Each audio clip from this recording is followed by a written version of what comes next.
G'day everyone, well,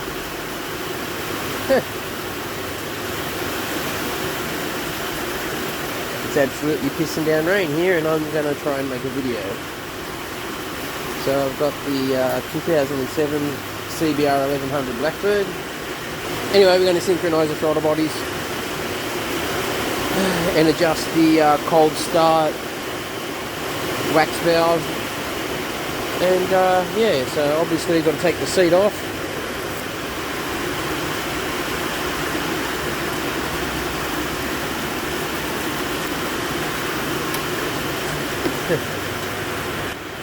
Alright, seat's off. And I'm going to have to remove the tank, but I'm not taking it right off, I'm just going to lift it up. So we've got these side covers. You could probably pull it all off, but I should be able to do it with them on. It's been a while since I've done it, so we'll undo these two bolts as a start. Crack out my trusty Milwaukee.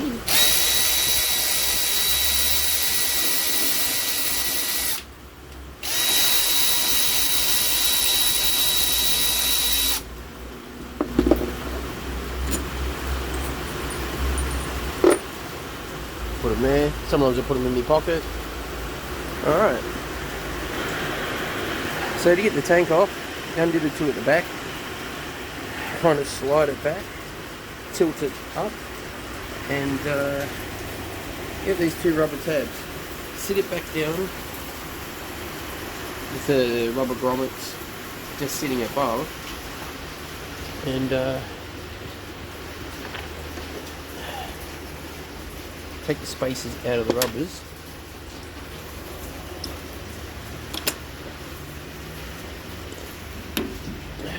I'm going to need some hands for this, hold on. Alright, so you slide your tank back forward, just over the bolt holes. Put the bolts back in without the spaces.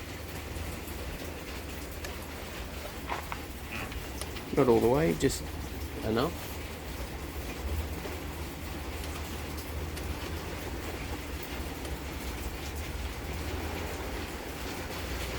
So now you can tilt the tank back and prop it up with a piece of wood, like so. So, let's dig deep. Oh, good. So, now we take the airbox lid off. Here's some Phillips head screws.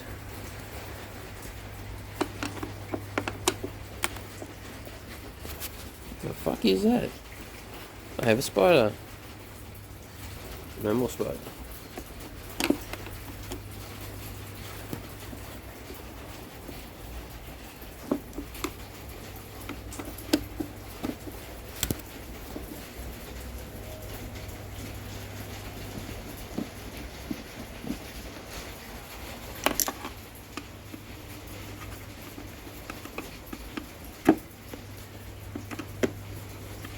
Okay, gonna need a stubby screwdriver, hold on.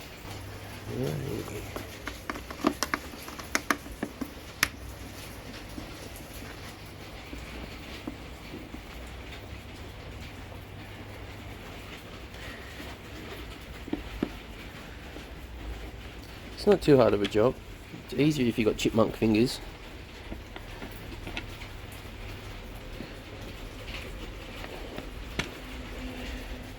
I've also got the, where are we? Air temp sensor, which I'm temporarily unplugging.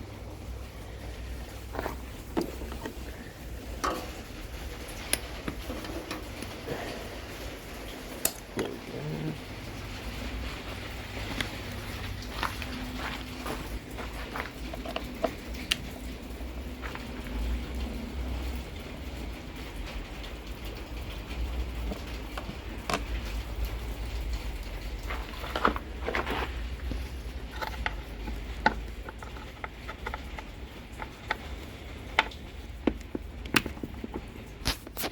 Sorry.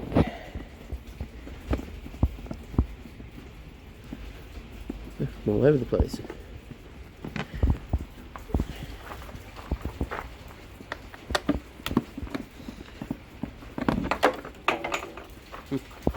Bye. Yes. Because I didn't want that screwdriver anyway, did I?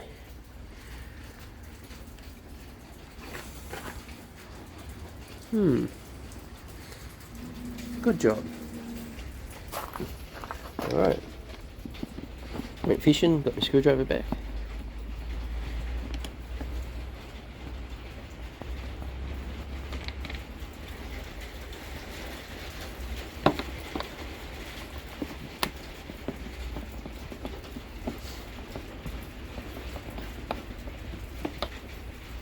Anyway, as before when I lifted up the tank, I didn't put the spacers back in so you can angle the tank. That way you don't have to undo any EFI lines and you can run it with the tank on. Alright, lid's off. Then we got the trusty K&N, which is not too bad.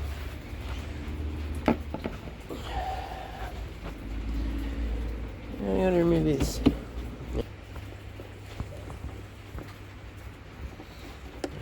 Yes, that's right. Now remember, there's 2 bolts down there. We'll see how we go.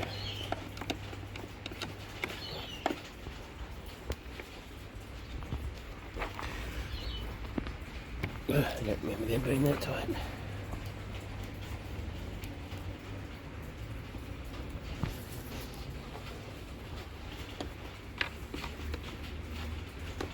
Let's just make sure.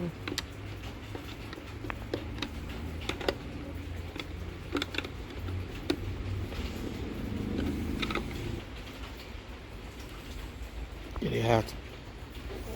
Mosquito. Prick.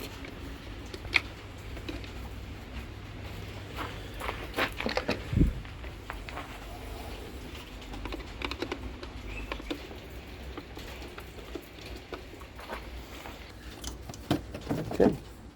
Oh yeah, for those, alright. Can we pull it off without taking the side panels off? That is today's task. And I think not. Alright, get some Allen keys and see where we can go. Okay, so what I managed to do, and in most cases I usually take the full side piece off, but to be honest, I'm a bit lazy today. So I'm just undoing the screw here, put on the push pin out, undo these 2, just give it a movement. You can pull it back enough to get a 10mm in there. Got to do that on both sides, and then we should be able to lift the lower half of the airbox off. And just to add, these 10mm bolt here, well 6mm, 10mm head, is really only holding the coil on. You could undo the coil lead and unplug it, but I'd rather just undo the bolt. Seems easier to me. Alright, got all that off.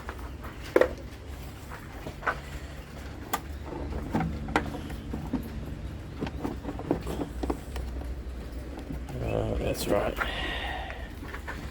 There's a hose. Ooh, there's 2 hoses. Oh, I got this one capped off because the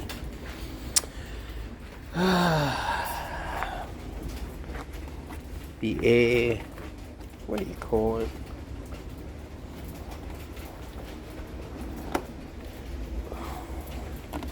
My brain's broken. Anyway, it's the air feed. It feeds into the exhaust for emissions. Mine's been bypassed.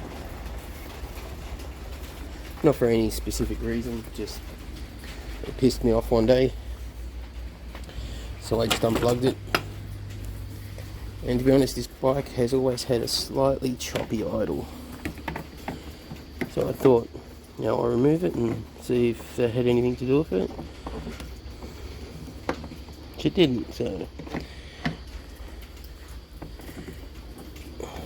Yeah. One of the best tools I've had. Hose pliers. Fucking awesome.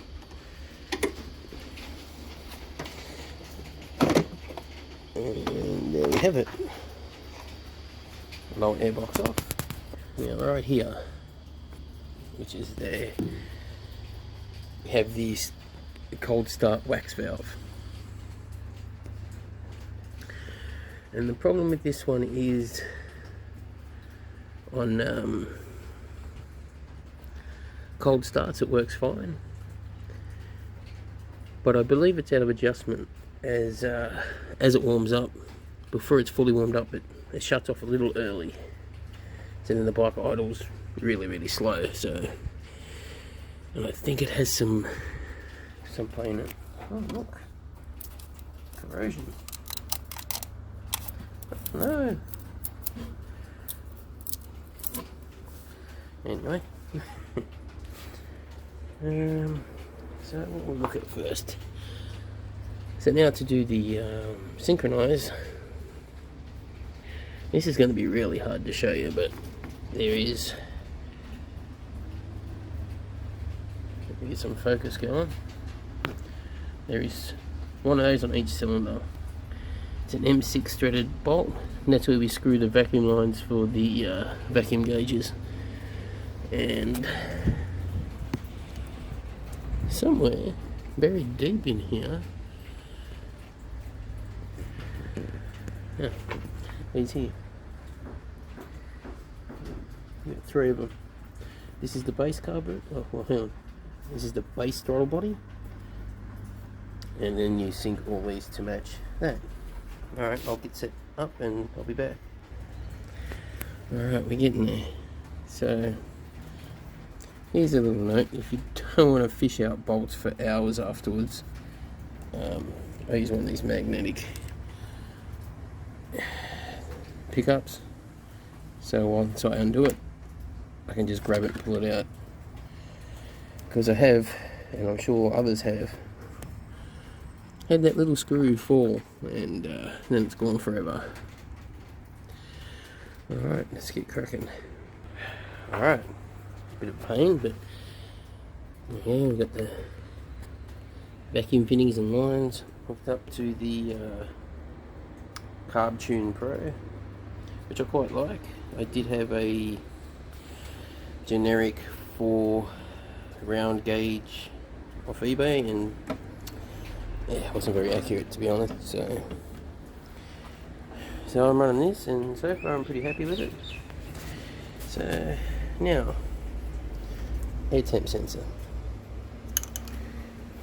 Not sure how well it'll run without it, but just to make sure, I'm going to plug the upper, just so it has a sensor in, and then we'll fire it up. Alright, sensor's plugged in. Got a 7mm spanner to adjust these, and we're almost good to go. I just going to set this up so it's a little bit higher, so I don't have to crouch down, so bear with me. Okay, here we go.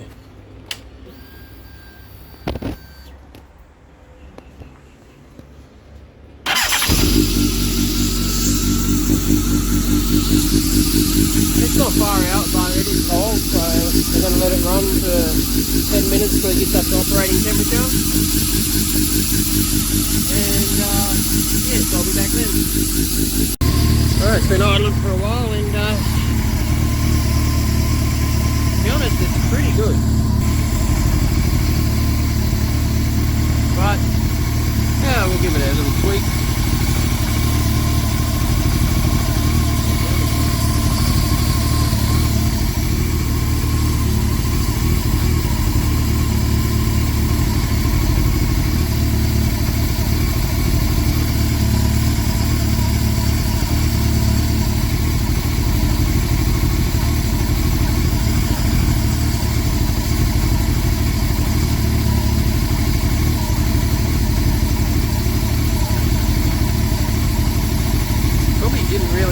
Adjustment, but I'm in here, and I mainly need to adjust the cold start wax valve. So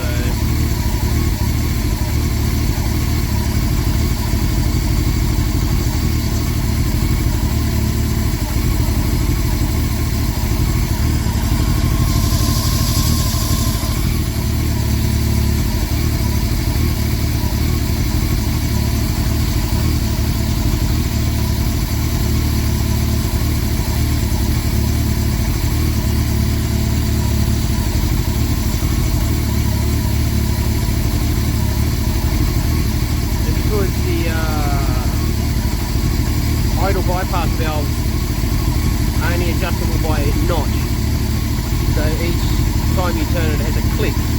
So you're kind of limited to how much you can actually adjust it by. As in only one step at a time, not fine like an adjustment screw on a carburetor. So I think that's pretty good.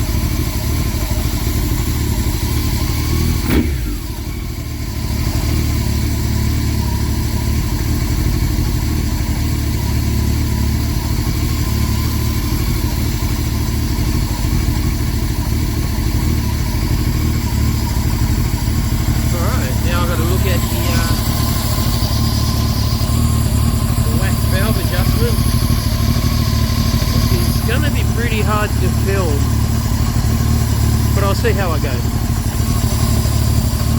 Alright, now that that's done, whoopsie, steady.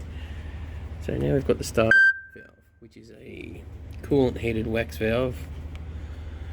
Now if you can see just there, it's a little hard to tell, there's a bit of a gap. So I've got to take that gap out. Oopsie. I mean, it means on cold start it'll idle a little higher, but it won't be so bad. Anyway, pretty sure it's a 4.5 or 5 mil. I'll see what I got, and yeah. Don't know if it's meant to be adjusted. I can't find anything in the manual that says how it should be adjusted. Okay, so what I've done, I didn't want to wait a full cold start, so taken the hot water lines off the heated wax valve, and I've ran a bottle of cold water, well, ambient water, but it's not like fridge water, just run cool water through it, and it's pulled the valve shut. Well, shut, open, depends how you want to look at it. And I've just adjusted it down so it's so that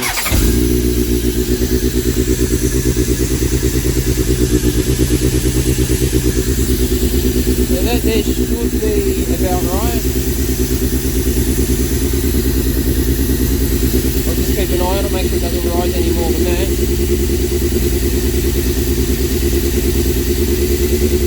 We've also got to take into account that when the engine's cold, the engine's cold. So I think that's still a little high.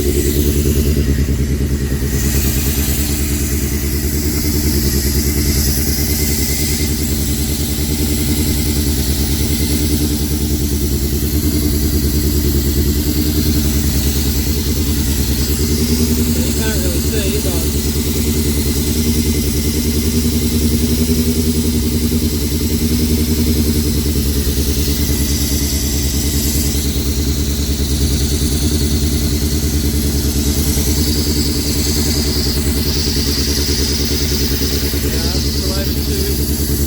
essentially I'd like it to cold start around 1800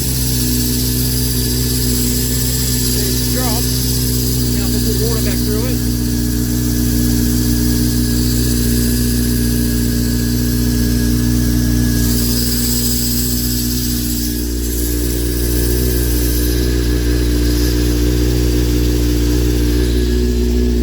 So I'll leave it at that, and cold start should be around between 15 and 1900 RPM, and considering the engine's at running temp, oil's thin, it's up around $2,000. I think that's okay. I'll lock them up, and the real test is the next cold start. So now I just got to hook everything back up and put it back together. Okay, I guess I kind of left out one minor detail, that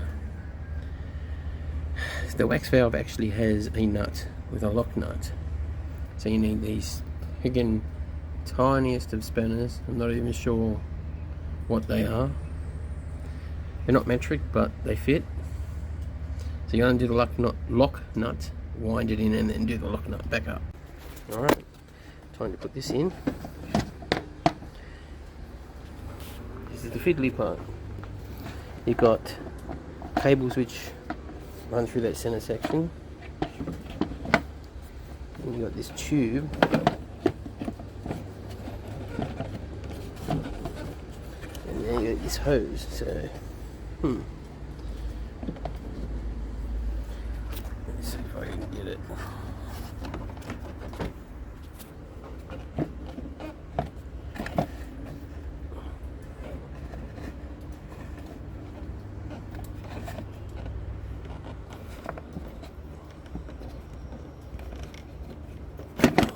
Yeah, fuck. Anyway, I need one. I need 2 hands to do it. So, essentially, get this side on, get the hose on, get the other side on, and we go from there. Alright, got that side on. And that's the same with this side. Sometimes I stick my fingers in the hole. There we go. Try and line it up.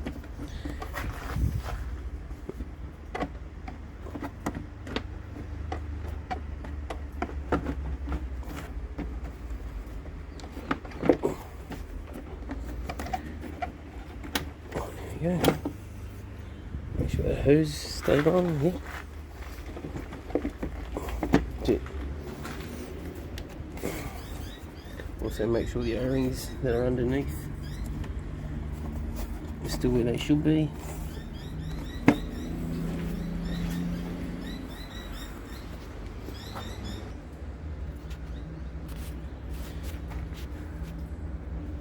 just going to make sure that this is positioned. Drop the velocity stacks in.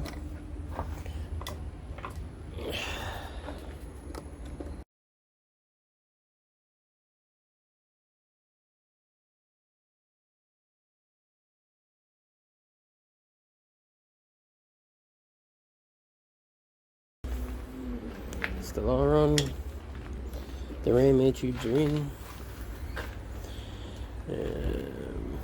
Okay.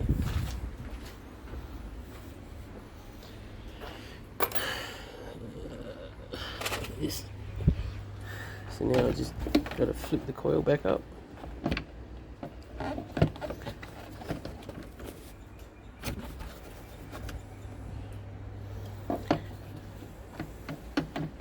Again, I need both hands. Sorry. Okay. Got the coil sitting back up.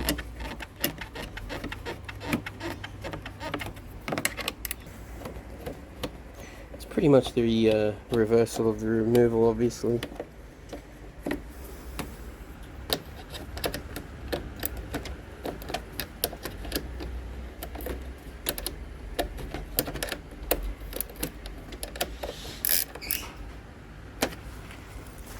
Now the lid.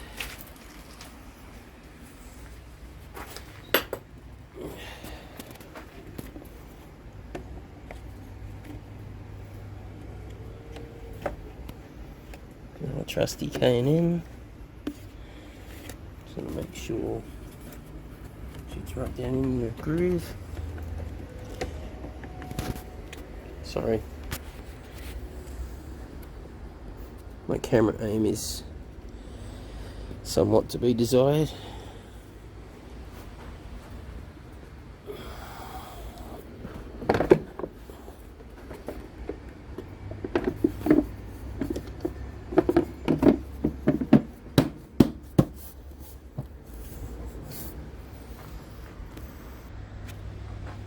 Alright, once the lid's on, do not forget to plug the air temp sensor back in. Okay, yep. As you can see in the process, I've taken the side fairing off because stupid me dropped one of the spanners and had to fish it out. Fun.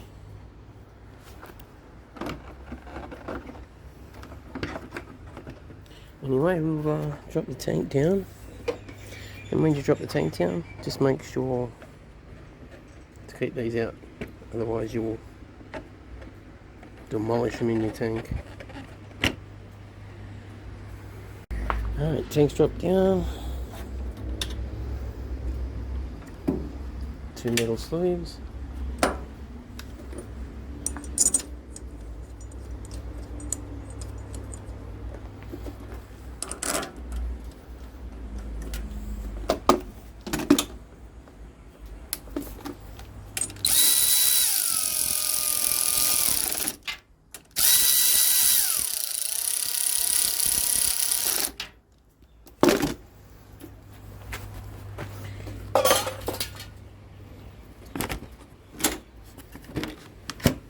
And it's going to go under the tank. There we go. Clip that in.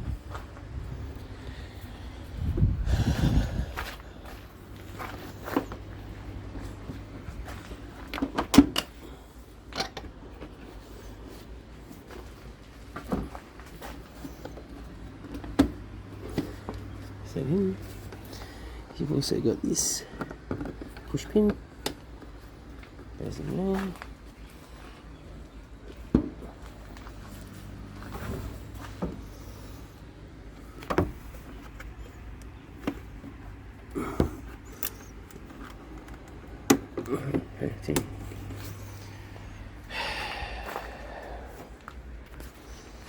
Anyway, all done. Start her up.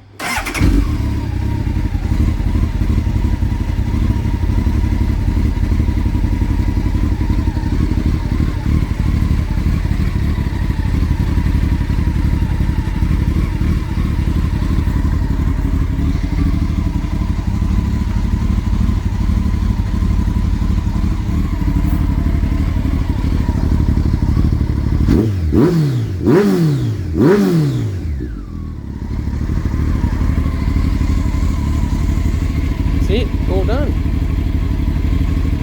See you later.